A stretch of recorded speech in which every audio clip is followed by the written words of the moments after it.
Yani mimi mwenyewe yani hakuna uchaguzi niliochukia. Achana na huo juzi. Kuna ule uliopita ule. Yani uchaguzi uliniudhi mpaka nikachukia uchaguzi. Yani unaenda pale unashangaa watu yani wana CCM. Yani ni kama vile wanajisahau kabisa, wanafikiri kama vile yani nchi ni ya kwao peke yao hivi. Yani unamshika mtu wanampigisha kula. Yani unaona hivi. Unamshika, achana na hayo mambo ya kukamatwa na nini kula. Yani kuna ile mambo ya ujinga. Unaona? Sikiliza, pigia nani? Hapa twende nikupeleke. Anashikwa mtu ajielewi, anaenda anapigishwa kula. Yani hivi unaona. Alafu wakithubutu kusimamia vizuri sana wapinzani kituo fulani. Unajua wataletwa polisi. Wataletwa polisi hapo watafanya vurugu. Na wasikitikia sana polisi wanaojaribu kusaidia dola kwenye kila eneo hata wakati wa uovu pia. Narudia tena hiyo sentence. Na wasikitikia sana polisi ambao wanasaidia dola si kwenye mema tu basi bali mpaka na uovu pia wanausaidia. Hawa polisi wa staili hii sio wote, sizungumzie polisi ya Tanzania wote. Nasikitia polisi wote wale. Iwe ni wa Tanzania nchi yote.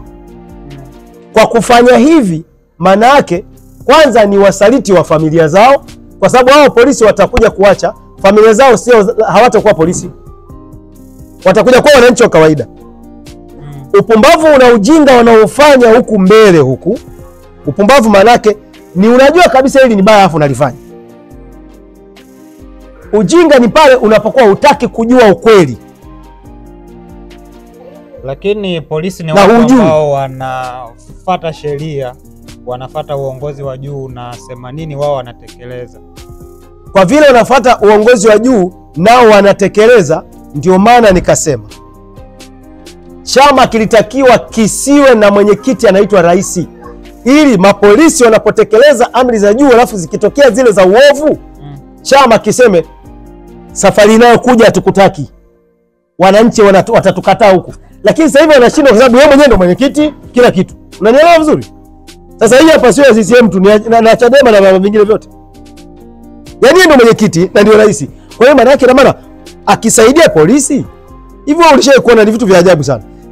Yaani yeye tume ni ya kwake. Sawa? Vyombo vya dola ni lazima vimlinde rais. Si ni kawaida? Hata mimi nikiwa rais nataka vinilinde. Sawa? Bado tena na chama ulikotoka tena na chenye kinatakiwa kikulinde kwa sababu ni mheshimiwa wake. Badala ya kukuchunguza, chama kinatakiwa kikuchunguze kama unafanya vizuri au unakosea. Ukikosea unakikosea chama, kwa hiyo inabidi uondolewe. Mwenyekiti wa muondoaje na ndio mwenyekiti. Haya, sikiliza sasa. Yeye ni mwenyekiti wa chama, sio?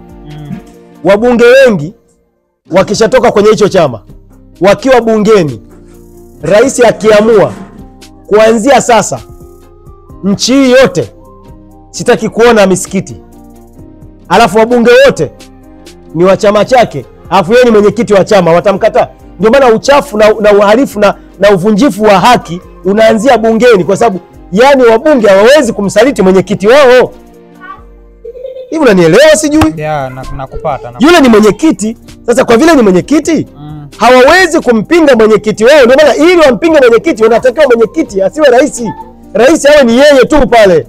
Yaani akishinda tu mwenyekiti anavulia, akishinda tu rais lazima huyo mwenyekiti avulie mwenyekiti, yule aliyeko makamu wake awe ndio mwenyekiti sasa.